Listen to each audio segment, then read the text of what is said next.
What a bunch of dumb pitches. Oh my goodness.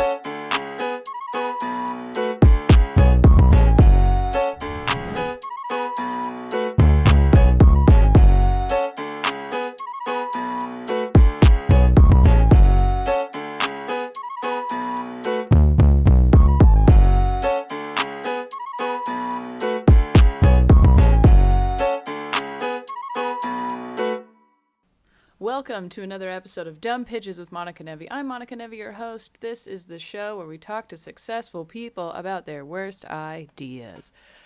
Welcome to my home office studio, which is also our bedroom. But, you know, studio things happen here. You can tell by these cords. I'm also wearing a hat, and I believe that the snowmen on this hat have penises. We like an anatomically correct snowman in this house. Going from home today. Look at that. Fa la la la la la la. Just because we got some sweet guests coming up, so we figured we'd do this one here, do a little check-in, and move forward with the podcast. Updates. Filmed the special. It went pretty well. I've seen parts of it so far, and it looks really good, and it sounds good. So those are probably the two most important things in a special: looking good and sounding good. So hopefully we'll check in at the end of this week and figure out a timeline, hopefully, for when it shall be released. If you're watching on YouTube, this is where it's going to be released. If you're not watching on YouTube, if you're listening, go to YouTube and give it a subscribe. And join our memberships, because that's where it will be first, and it will be ad-free always for members only. Once it is public, after that, there will be ads. So, you don't want ads, get on the memberships. Plus, you get extra other stuff. Okay, I was thinking today, about of course, some bad ideas that I've had. I'll be honest, this is going to be a more personal episode, so I figured I would share that probably the last 2 years have been a bit of a struggle financially, not because I'm making less money. In fact, I'm making more money, of course. But I think it's been a struggle for everyone because shit's expensive. Eggs and vaccines or whatever. So that's an issue. But also, I got married last year. We paid for a lot of it. I did a special this year. We paid for a lot of it. And then simultaneously, personal family emergency situation since June that involves lawyers. Very expensive lawyers, turns out. So essentially, I'm paying for 2 weddings, 2 years in a row. And then add a comedy special on top of that. So we're in a bit of a scramble for the personal court stuff. By the way, I will just mention again, because it's come up before, my wife and I did absolutely nothing wrong, so that's good. We're not in trouble, and we are just in an emergency situation that we need court support for, to keep our family safe. 'Tis expensive, but you gotta do what you can to protect your family, right? You protect this family. Anyway, so we're in a bit of a scramble at the moment to try and cover some court costs. A lot. It's a lot. And so that made me think of my worst ideas for trying to make money in my life. As an independent business owner, small business owner, that's me. I'm the business, and now I have a few employees, but definitely not providing them stable lifestyle amount of money. You just kind of come up with some ideas of how you can make money easily and quickly. So, let's go back. Well, how about we go back just a year first? And right before our wedding, we were also kind of scrambling to figure out how to cover some of the last things. We did a live stream show here on YouTube for some donations. That was helpful. But Aaron really considered doing like a foot account. You see people not selling their feet, but selling pictures of their feet or whatever. And she does have one that I made for her, but I don't know how to use it, so there's never been anything posted on it.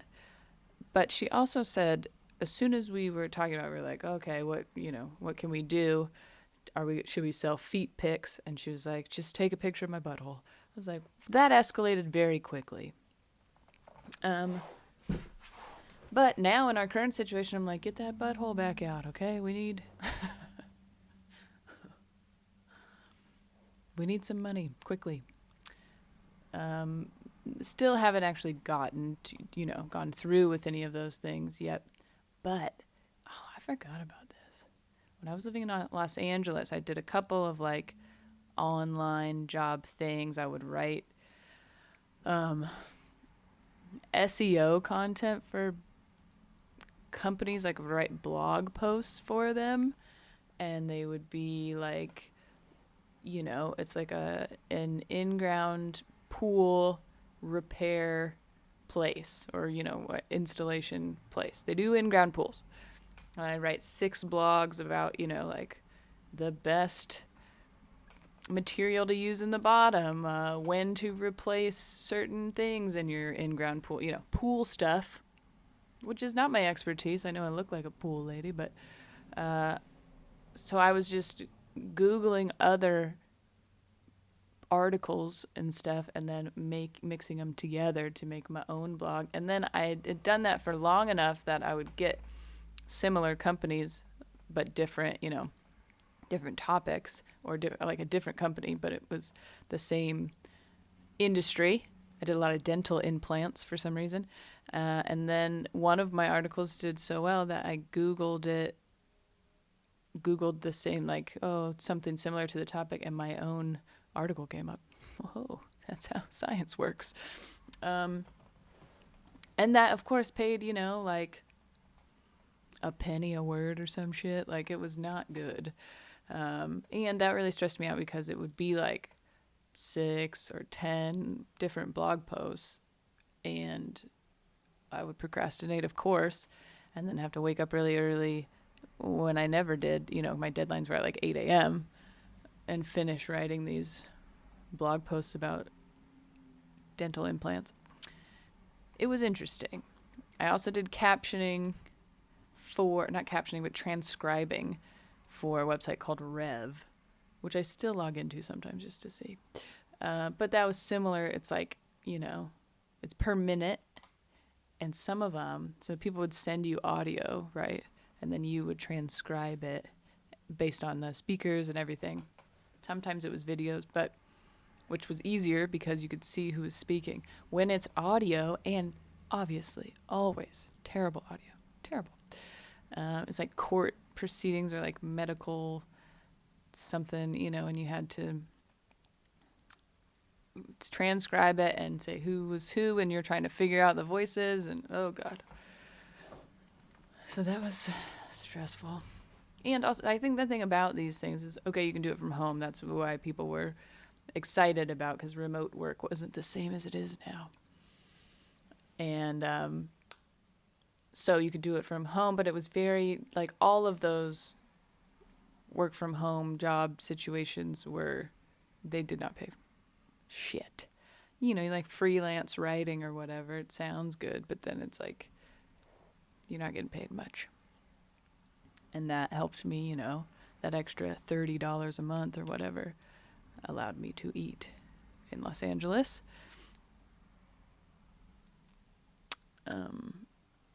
When I first moved there, though, it's kind of sad that this exists, I guess, but I essentially was paid to chat with lonely dudes, under a different, like, you put somebody else's pictures instead. Everybody just Googled pictures, and then you put those. And then I think if you were yourself, you'd probably make a lot more money. But, and of course it's never marketed as like, hey, this is for lonely dudes to talk to ladies and be creepy to them. But that's like all it was. It was basically a chat phone sex line, like those hotlines. They'd be like, here's horny ladies in your area.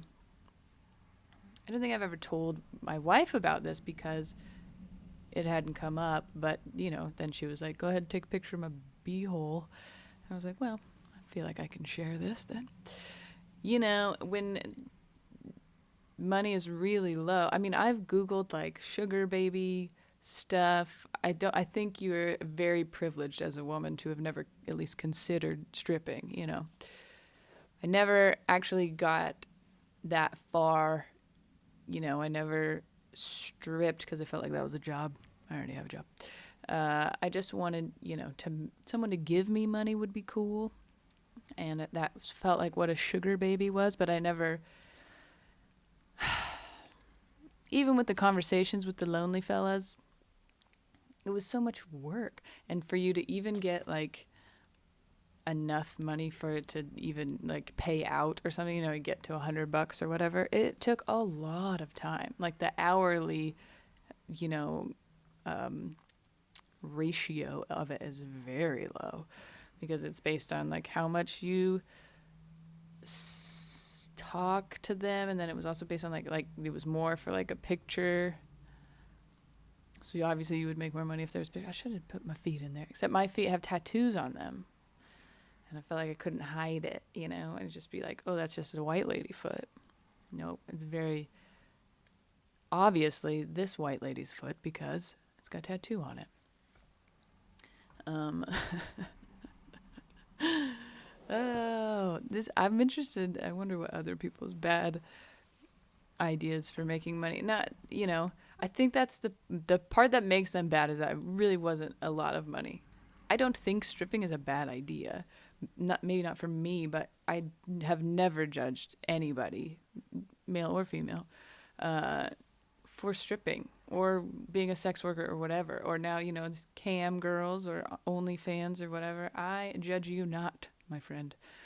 Good for you, and I think sex, drugs, and rock and roll are just industries that never go away,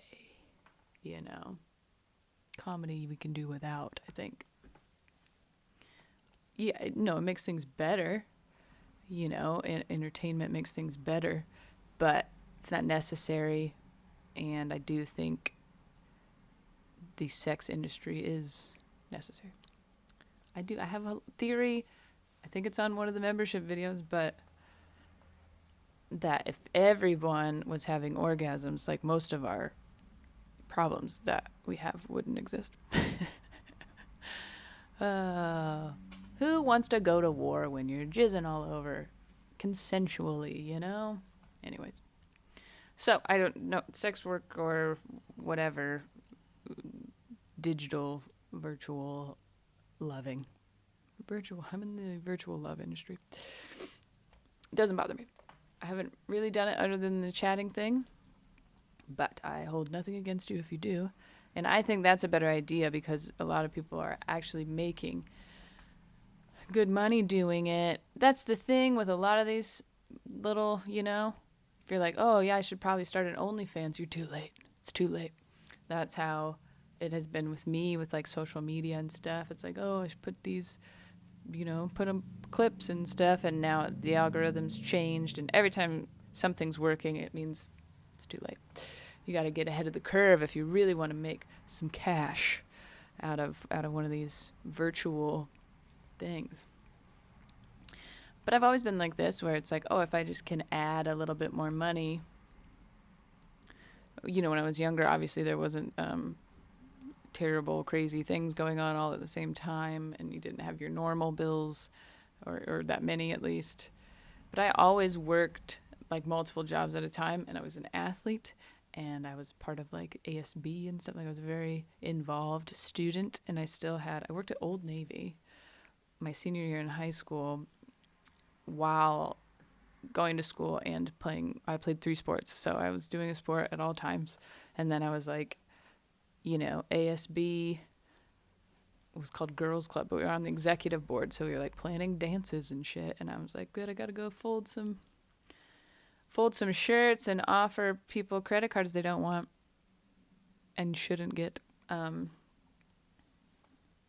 So I've always done too much, but oh man, it felt like I was making money at that time because I wasn't really getting money from anywhere else. I never had like an allowance or anything because my parents were busy using that money for us to survive. But I always wanted to be doing something. I think it has caused some issues for me as an adult. So, personal update. I told my wife, and the intention is to stick to it, that since we've finished this large project of doing the holiday special, I will not be doing a big project next year, because the last 4 or 5 years I've had something big every year. I put out 2 albums in 1 year actually, and then I did a special and then whatever. And so I would like to focus on my podcast and one other project that I've been working on for a long time, but it's not a media project like this, so that's helpful. And just, get out there and write some new fun jokes. And I'll be touring a lot. I'm very excited. This is out Friday, but next Wednesday I'll be announcing the first 3 months of my tour, my Formal Sweatpants tour. Good work, everybody who voted. Formal Sweatpants, that's a fun name. So working hard, but I don't need to add another thing to my plate, especially when we're going to be wrapping up what a really great and horrific year. I think just a calm, regular working type of time would be nice for me and my family. And that's a responsible thing to do, so I'm going to do it. And then I won't be paying out as much of the money that I'm making to everything else. My taxes are going to be a big old loss this year, which is good and fine. But normally when you're making money, you're like, oh, I'll save it and put it in these things. And I'm like, well, I don't have any. So, yeah, and then paying off. We've had to take out loans and stuff. This has been really, really a tough time. So I'll start doing all of these other jobs, do some naughty chatting again, just to get us by. But then that made me think when I was way younger, I loved money, loved having my own money. And so, people did lemonade stands and stuff. I did that, but never made lemonade. I don't know why. I always wanted to be doing something different, At some point, I did what I thought invent. Sprut beer, which is, of course, Sprite and root beer mixed together. So that's pretty good, Thought that was really going to be a get-rich-quick situation. Made a stand. Also, my parents live in the very back corner of a neighborhood, which is wonderful. Now I realize it's so quiet and stuff, and we lived on a canyon, a green belt, that we could go down and throw rocks at the car that fell down in there and stuff like that. Not great for foot traffic, Not a whole lot of neighbors walking around in the quiet back corner of a neighborhood. So, not very successful. Then, you walk around and you go door to door for your baseball team or whatever. I'm sure people don't do this anymore, but it was very popular in the 90s to go door to door. You start off the baseball season, you get your chocolate bars, you go door to door, you say, hey, these are $1 or whatever. It's from a baseball team. And then one time I just took a bunch of granola bars from our garage and put them in a pencil box and walked around and sold them to people and told them it was for my baseball team. I don't even think I was playing baseball at that time, but it definitely was not for any sort of team, I will say, could have been very controversial had I sold very many. I think I sold one. Because obviously, it's a granola bar. No one's selling those for... That doesn't make any sense. And then, felt weird about it. But a lot more ballsy then. I wish that kid was running my career now. Oh, that's maybe not good. I don't know. Excuse the pause. Okay. I would love to know what other people were doing to make money. The dumbest or the worst idea you had to make money.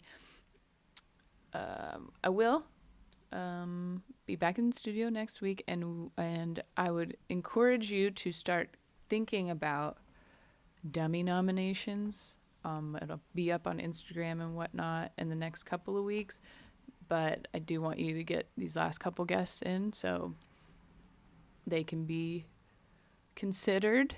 If you don't know what the dummies are, it is our end of the year awards. This will be the 3rd annual dummies, and you get to nominate different... I'll put the categories up, I guess. Yeah, put the categories up, and then you nominate your favorite bad idea from an episode this year in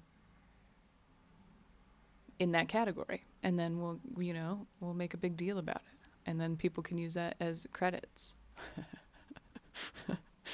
People will bring them up on stage as, a dummy award winner. I think that's pretty good. So that will start with after the last Dummies episode, which I will look up and inform you of. So anyone after that. So it's just this year. And yeah, then we'll get some sweet prizes out. It does not pay either, so that's good for everybody who's been on the podcast, Okay. Am I doing this episode and asking for your comments so that I can steal your ideas and maybe make some extra cash to cover really a lot of court fees? God, lawyers are expensive. Anyways, you pay for what you get, Yeah, maybe that's it. But comment away, What's the weirdest thing you ever got paid to do? That sounds naughty. Which maybe I would like to hear. Because I've heard like some stories of people being like, oh yeah, which I've seen a lot of ads for, like, come and clean my house nude or whatever. And that sounds scary. I think you get murdered doing that, but maybe you did. Or maybe like, some people are into like getting kicked in the balls. Maybe a man paid you to kick him in the balls. I would like to hear about it. And if that's an option, I'm free. Got a tattooed foot that would just make contact for the right price.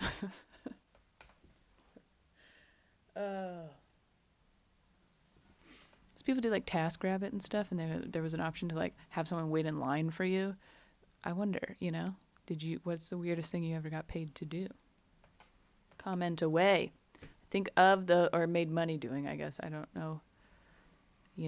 Everything else I think was pretty normal. Like before I was of legal age to work, I tried to sell my neighbors granola bars. And then I would like house sit or whatever, feed people's cats while they're out of town, and weed. I did like pull weeds. I was like, I was 13 selling weed. No, I, did yard work, I suppose might be a better term. Yard work, things like that.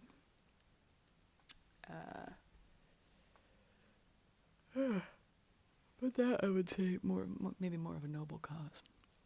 Okay, that's this week's episode. Thank you so much for listening. If you're watching here on YouTube and you're not subscribed, please do. And join the memberships. It's very cheap, $3.99. We'll get you the special with no ads and these episodes and stuff. The higher tiers obviously will give you more access to longer stand-up videos and different things like that. But worth it nonetheless. And give us a rating and review, you know. We're going to try to bump that up, get some heat on the pod next year. Yeah. But other than that, right now you can just keep watching dumb pitches.